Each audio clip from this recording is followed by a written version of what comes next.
오늘 시편 86편 1절에서 7절까지 말씀을 가지고 슬기로운 기도 생활이라는 제목으로 여러분과 함께 은혜를 나누겠습니다. 여기서 대구 저 가산과 다부동을 지나는 대구 길로 이렇게 가다 보면 왼쪽에 그 무슨 절이 하나 있냐면 모든 병을 낫게 하는 기도 도량이다 해가지고 크게 써놓은 이 절이 있어요. 혹하고 또 가시란 얘기는 아닙니다. 근데 그 주변을 이렇게 제가 조사를 해보니까 송림사, 도봉사 이런 절들이 큰 절이 있다는데 주변에 이런 프랜카드가 많이 걸려 있대요. 한 가지 소원을 들어주겠다. 한 가지 소원을 들어주는 이렇게 또 질병을 치료하기 위해서 이렇게 치유에 대한 막 그런 프랜카드, 소원 성취 막 그런 프랜카드들이 있다고 합니다. 특별히 팔공산에 많이 그게 붙어 있다고 하는데 우리 참 인생이라는 게 다 이 소원을 간절히 바라는 그런 마음이 있죠. 건강을 회복하고 싶은 마음 다 있습니다. 저 공주 어디 가면은 소원을 들어주는 바위도 있어요. 크게 써놨어요. 그래서 이 기도는 왜 하는 것인가 라는 질문을 한번 해보는 것입니다. 여러분, 기도는 왜 하는 것일까요? 일반인들의 기도는 그거예요. 기도는 소원을 비는 행위다, 그렇게 이해하고 있어요. 새해 해만 떠도 거기다 대고 이렇게 소원을 빌고, 큰 나무가 있거나 바위가 있어도 소원을 빌고, 아무것도 없으면 그냥 막 성황단 이렇게 돌로 쌓아놓고 한번 빌고 가고, 소원을 비는 거예요. 달만 봐도 보름달만 봐도 소원을 빌고. 우리 성도들은 왜 기도를 하는 것일까요? 오늘 우리의 기도를 점검해보고 또 건강하고 바른 기도로 하나님을 섬길 수 있는 기회가 되시기를 바랍니다. 예전에 그런 책들이 있었어요. 기도 응답의 비결, 또 하나님의 보좌를 움직이는 3단계 뭐 그런 책들이 서점에 있었어요. 마치 그것은 어떤 제목과 같냐면 보물 창고를 여는 방법, 이런 제목과 같아요. 제목은 참 멋있죠. 내용은 다 우리가 아는 그런 내용들이지만, 근데 이것을 조금 이렇게 비판적으로 해석을 하면 이렇게 제목을 붙이는 거나 마찬가지입니다. 하나님의 호주머니를 터는 방법, 하나님의 호주머니 속의 보물을 꺼내는 방법, 이런 제목이지 않을까라는 생각을 해봐요. 여러분, 정말 우리는 기도해야 됩니다. 우리가 필요를 하나님께 구해야 됩니다. 그런데 만약에 기도를 하는데 하나님과의 교제가 빠지면 그건 우상 숭배입니다. 여러분, 다른 우상들도 다 그렇거든요. 그 우상과 사귀기 위해서 기도하는 사람 없어요. 소원을 이루기 위해서, 그 우상에게 벌 받지 않기 위해서 그렇게 이제 소원을 빌죠. 이 샤머니즘 자체가 그래요. 터부라는 게 바로 그겁니다.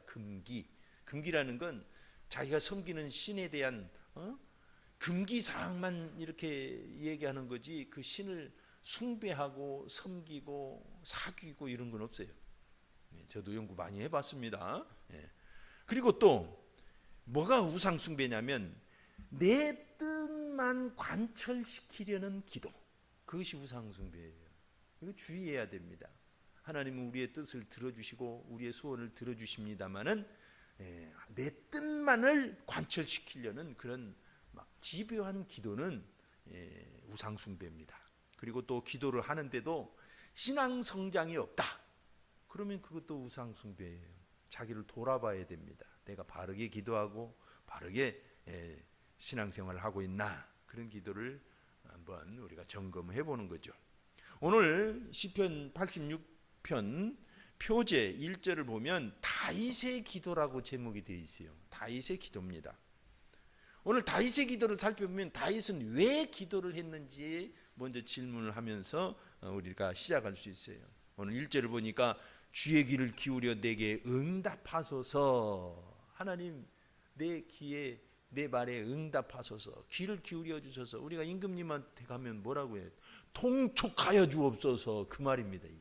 하나님 내 말을 통촉하여 주옵소서. 내 마음을 헤아려서 내 말을 들어주시옵소서. 이런 구원하소서. 3절은 주여 내게 은혜를 베푸소서. 4절은 주여 내 영혼을 기쁘게 하소서. 6절 보니까 여호와여 나의 기도에 귀를 기울이시고 내가 간구하는 소리를 들으소서. 그래서 다윗의 기도 내용들을 요약을 해보면 결국은 하나님께 통촉해달라고 간구하고, 내 영혼을 보존해달라고 간구하고, 구원해달라고 간구하고, 하나님의 은혜를 누리고 싶다고, 내 영혼을 기쁘게 해달라고 그렇게 간구했어요. 그러니까 우리가 일상적으로 기도하는 재물이나 건강이나 권력이나 내 소원을 들어달라는 그런 기도 내용과는 좀 다른 겁니다. 기도에 빅3가 있더라고요. 제가 자주 얘기하잖아요. 교구를 담당하면서 통계를 일일이 냈는데 1, 2, 3위가 건강, 자녀, 그리고 재정 축복이었어요.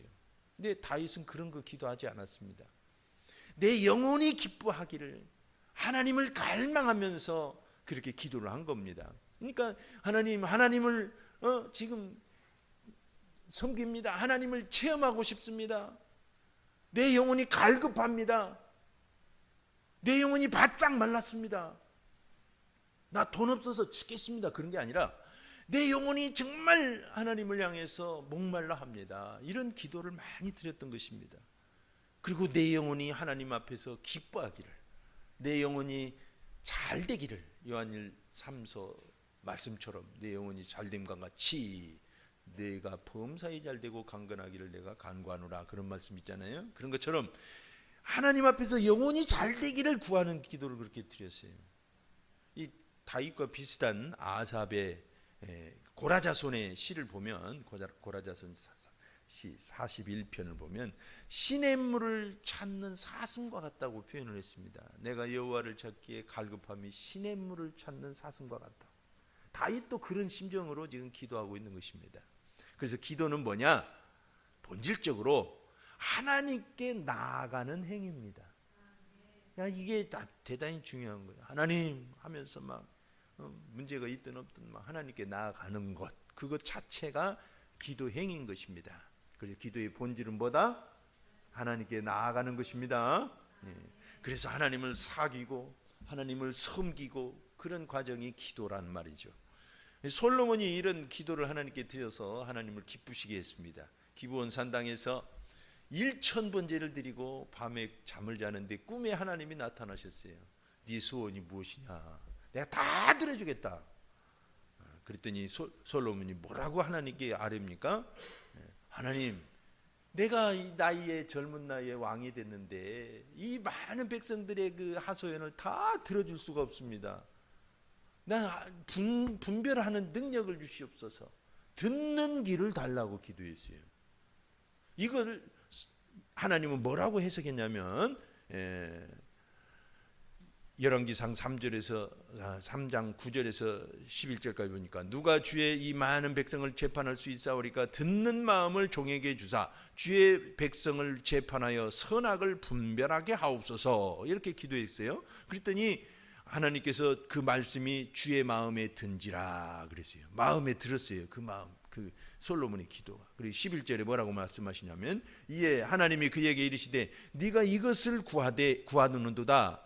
자기를 위하여 장수하기를 구하지 아니하며 부도 구하지 아니하며 자기 원수의 생명을 멸하기도 구하지 아니하고 오직 송사를 듣고 분별하는 지혜를 구하였으니 그랬어요. 여러분, 이 듣는 마음, 분별하는 마음이 지혜입니다. 지식과 지혜는 달라요. 지식은 학식을 통해서 얻을 수가 있어요. 그러나 지혜는 경험을 통해서만 얻을 수 있습니다. 분별력은. 그러니까 지혜와 지식은 다른 거예요. 하나님께 뭔가 계시를 받았다면 그것은 지식에 가깝습니다.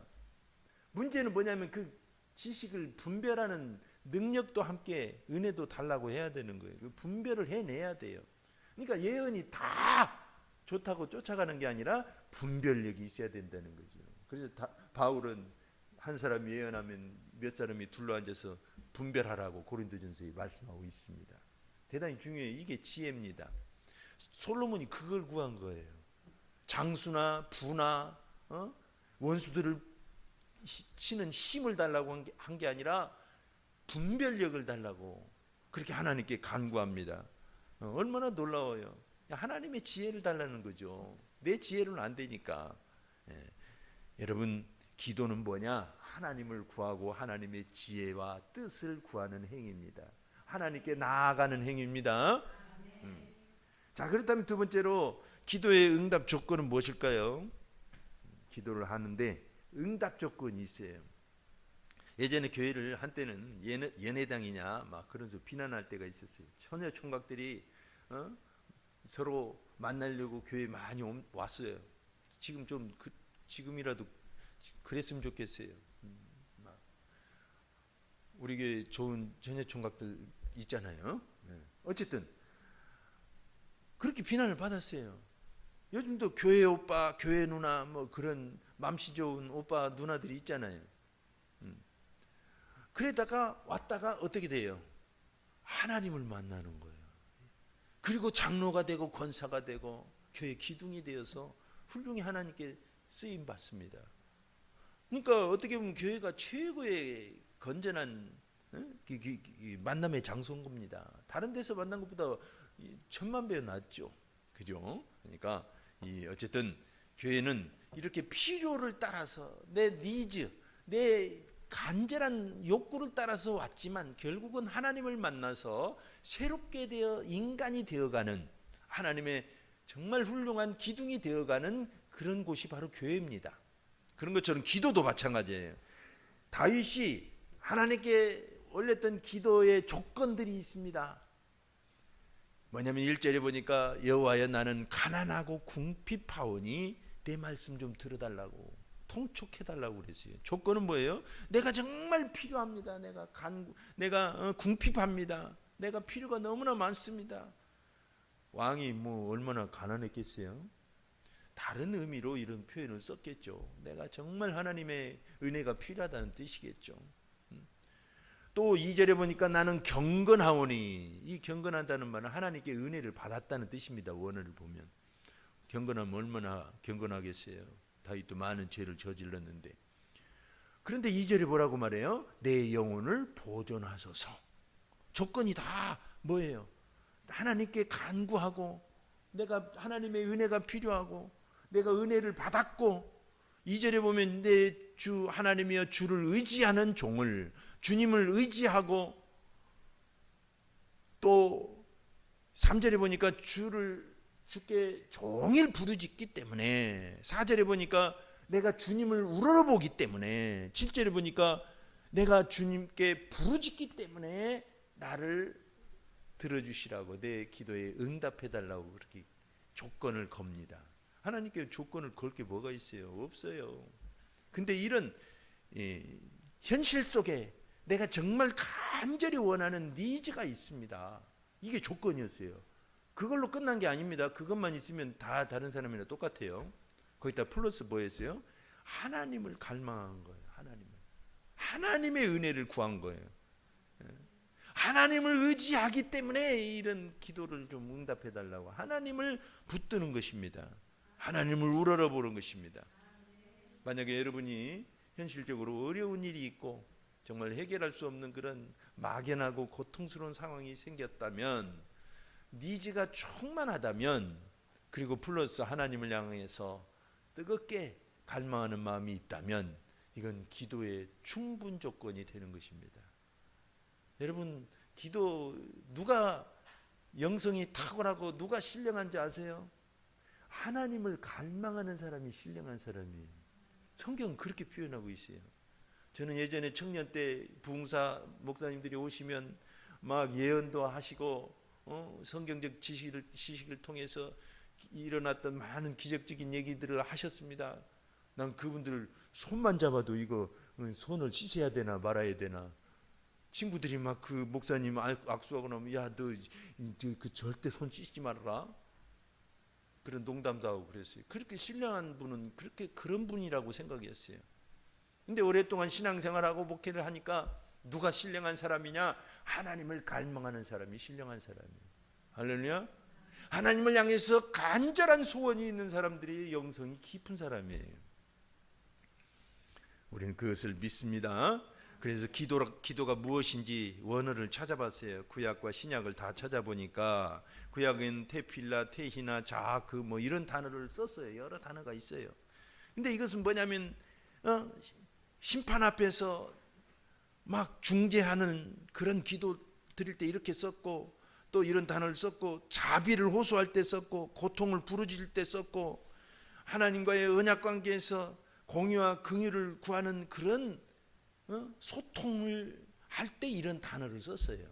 그러니까 순전히 막 내 소원을 아뢰는 그런 수준이 아니라 모든 것이 하나님과의 관계성 속에서 하나님을 갈망하는, 내 필요가 있습니다. 여러분, 내 필요가 구하지 않는 것은 그것은 도닦는 겁니다. 하나님은 구하라고 그러셨어요. 물질 세계에 살게 하셨습니다. 인간관계 속에서 많은 상처와 아픔이 있기 마련입니다. 환경은 악하기 마련입니다. 그런 데서 아무것도 구하지 않고 오직 하나님만 구한다. 그건 도닦는 거예요. 우리는 필요를 구하고 고통 때문에 하나님께 하소연 하고 그걸로 끝나는 게 아니라 플러스 하나님을 구하는 거예요. 하나님을 갈망하는 거예요. 그게 기도라는 것입니다. 신약에서도 보니까 프로시우케, 데세스, 엔톡시스 뭐 이런 단어를 썼어요. 그런데 이것은 뭐냐면 하나님을 향한 방향성을 뜻할 때 이런 단어를 썼어요. 그리고 구체적으로 막 내가 뭔가 결핍할 때 이것을 간구할 때 이런 단어를 썼어요. 그리고 하나님과 친밀한 대화를 나누는 말을 쓸 때 이런 단어를 또 썼어요. 기도, 이런 단어를.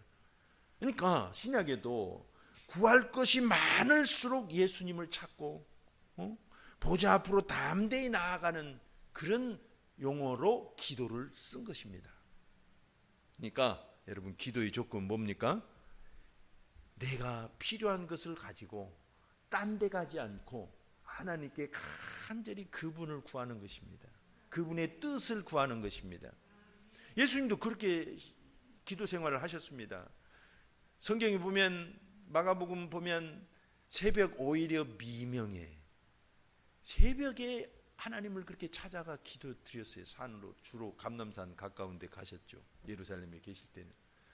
누가 새벽 기도를 만들어 가지고 이렇게 고생시키냐고. 세계에는 한국에밖에 없다더라. 아닙니다. 24시간 예배 드리고 기도 드리는 교회 많아요, 세계에. 새벽 기도는 예수님도 하셨고 그 전에도 선지자들이 기도하고 했고 그래요. 어쨌든 여러분, 예수님께서는 이 철야와 습관을 쫓아 하나님께 나아가고, 왜 그렇게 하나님의 아드님께서 구할 게 많으셨을까요? 막 소원이 그렇게 많으셨을까요? 아닙니다. 순수하게 하나님을 사귀려고, 영원한 곳에서 계시다가 하나님과 떨어져 계시니까 하나님을 깊이 사귀려고 우리에게 본을 보여주신 것입니다. 그리고 또 이 땅을 보니까 구할 게 너무 많아요. 오늘 가야 할 곳도 있고, 가면은 어떤 사람들이 나를 만나러 올 텐데 그런 사람들을 위해서 어떻게 축복하고 어떻게 하나님의 뜻을, 그리고 어떻게 치유와 그들의 니즈를 충족시킬 것인지를 막 하나님께 간절히 구한 것입니다. 예수님은, 하나님의 아드님은 딴 데 가지 않으셨어요. 아버지께 간절히 소원을 아뢰는 것입니다.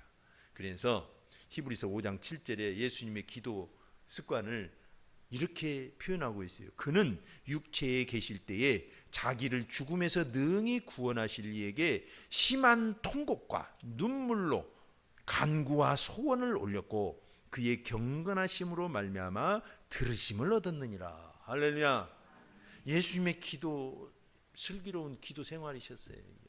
우리에게 본을 보여주신 거, 이런 기도를 드리라는 것입니다. 그래서 예수님도 기도 응답 조건으로 이 땅을 향한 강한 그 니즈, 그걸 가지고 하나님과 깊은 교제를 나눈 것입니다.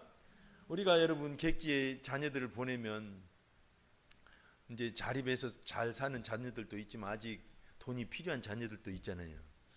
공부를 하거나 유학을 가거나. 근데 필요할 때 이렇게 부모님에게 전화를 합니다. 최근에 어떤 분을 만났는데 외국에 이렇게 정말 훌륭한 공부를 하는 자녀가 있어요. 박사 코스하고 어쩌고 이렇게 학위도 받고. 근데 이제 아직 며느리가 마지막 코스를 하고 있대요.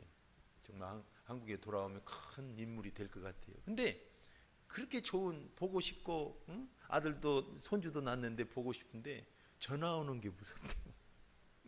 왜냐하면 외국 생활이 쉽지가 않거든요. 그러니까 부모님에게 좀 도움을 요청하는 거예요. 부모님도 그 박봉에 그 떼어서 보내고 했는데 그렇다는 것입니다. 그 이제 그렇다는 얘기고, 예를 들자면 객지에 가서 코빼기 한번 보이지 않은 아들이 필요할 때만 전화를 한다. 예를 들자면 그런 아들이 있다면 이건 진짜 부모로서는 고통일 거예요. 보고 싶고 얼굴이라도 한번 명절이라도 와서 찾아와서 이렇게 얼굴이라도 보여주고 그러면 얼마나 좋아요. 그리고 필요하면 때로는 전화하면서 필요하다고 그러면 그냥 좋아서 보내주겠죠. 근데 코빼기도 안 보이고 말이지, 필요할 때만 전화하고 그러면 하나님도 그냥 깜짝깜짝 놀라실 거예요. 기도하러 딱 무릎 꿇으면 저 녀석 왜 그러지? 그러니까 하나님께 나아갈 때 필요가 있든 없든 항상 하나님께 나아가는 것입니다. 이게 중요해요. 예수님이 그렇게 하신 거예요. 날마다 밤을 새워서. 여러분 누가복음 18장을 보면 불의한 재판관 얘기가 나옵니다. 이 예화를 드시기 위해서 왜 이 예화를 들었냐면 기도하다가 낭망치 말아야 될 것을 가르치면서 이 예화를 드셨어요. 그리고 이 내용을 보면 그렇잖아요. 어떤 마을에 과부가 살았는데 너무나 원통한 일을 겪었어요. 그래서 그 재판관에게, 동네 재판관에게 가서 소원을 좀 풀어달라고, 억울하면 풀어달라고 찾아가도 만나주지도 않고 콧방구도 안 끼는 거예요. 근데 그냥 밤낮으로 찾아가서 막 재판관님 난리를 피우니까 재판관이 속에서 있다가 내가 아나 무인이고 아무도 두려워하지 않는데 저 여인이 나를 밤낮으로 괴롭히니까 아유 죽겠다, 얼른 소원을 들어주자 했다는 것입니다. 하물며 하나님 아버지는 좋으신 분인데 밤낮으로 부르짖는 자에게 응답하지 않으시겠느냐는 겁니다. 그래서 기도하다가 결코 낙심하지 말라는 것입니다. 여러분 기도하는데 응답이 안 되면 그 뜻은 무슨 뜻일까요? 더 가까이 오라는 것입니다. 하나님께 더 가까이 가라는 거예요. 이게 기도 응답의 그 늦어질 때 그 하나님의 해석 말씀인 거예요. 아시겠죠? 예, 기도하다가 안 된다고 포기하면 그 사람은 영원히 기도 응답을 못 받아요. 우리가 광산을 파다가 금덩어리가 나오기 직전에 아유 돼도 안 되니까 다 포기하고 떠납니다. 그런 예화 있잖아요. 옛날에 우리 일제시대 노다지 얘기 있잖아요. 근데 어떤 사람이 그 광산을 사가지고 딱 1m를 팠는데 막 노다지가 쏟아져 나온 거예요. 사람들이 놀래가지고 막 만지려고 하니까 no touch 하다가 노다지가 됐다는 것입니다. 어쨌든 여러분 기도는 포기하면 안 돼요. 그게 바른 기도라면, 그리고 하나님 안에서 이거 정말 내가 필요한 것이라면, 그리고 내 생활에서 꼭 필요한 것이라면 구하세요. 다른 데 가서 구하지 않고 하나님께 구하면 하나님이 들어주십니다. 기뻐하셔요. 할렐루야. 이게 기도의 조건입니다. 그리고 우리가 끝까지 붙들어야 될 백이 있습니다. 우리가 천국에 들어갈 이유가 뭘까요? 어떤 사람에게 오늘이라도 죽으면 천국에 들어갈 그런 자격이 있습니까? 그 이유가 있습니까? 그랬더니 그래도 내가 사회에서 착하게 살고 선행을 했으니까 천국에 들어가겠죠 그러더라고요. 제가 놀랐어요. 아니 그렇게 오래 예수를 믿고 그렇게 가르쳤는데 그 말을 해가지고 충격을 받았어요. 정말 힘들었어요. 그 말을 듣고. 어쨌든 여러분 천국에 들어가는 조건은 내 공로가 1도 없습니다. 오직 예수 그리스도의 은혜로 들어가는 겁니다. 주님이 나를 위해 나를 대신에 나와 함께 죽어주셨다는 그 믿음, 내 죄를 사시기 위하여 십자가에서 죽어주셨다는 그 믿음으로 가는 겁니다. 기도도 마찬가지예요. 기도도 내 공로로 응답받기를 기도한다면 안 되는 것입니다. 아까 그 기도 조건은 응답 조건이 아니에요. 기도 조건. 다윗이 결국은 의지한 것이 뭐냐? 자기 선행이나 공로를 의지하지 않고 5절에 보니까 주는 선하사 사죄하기를 즐거워하시며 주께 부르짖는 자에게 인자하심이 후하심이니이다. 그러지. 다윗은 하나님의 선하심을 붙든 겁니다. 그리고 부르짖는 자에게 인자하심이 후하시다는 것, 그 성품을 붙든 거예요. 하나님의 성품을. 그게 하나님의 속성이라고 합니다. 속성. 그래서 여러분, 우리가 하나님께 나아갈 때 오직 붙드는 것은 하나님의 은혜밖에 없습니다. 내 공로는 아무것도 없어요. 다윗이 어느 날 인구 조사를 하고 하나님 앞에 교만한 죄를 저질렀어요. 갓 선지자를 보내셔서 너 이제 큰 죄를 졌으니까 세 가지 중에 하나 택하라. 벌을 세 가지를 가지고 오셨어요. 그러니까 다 가만히 듣고 있다가 다윗이 뭘 했어요? 내가 사람의 손에 빠지는 것보다 하나님의 손에 빠지는 것이 낫다 그랬어요. 여호와는 긍휼이 크시니 여호와의 손에 빠지고 사람의 손에 빠지지 않기를 원하노라 해가지고 세 번째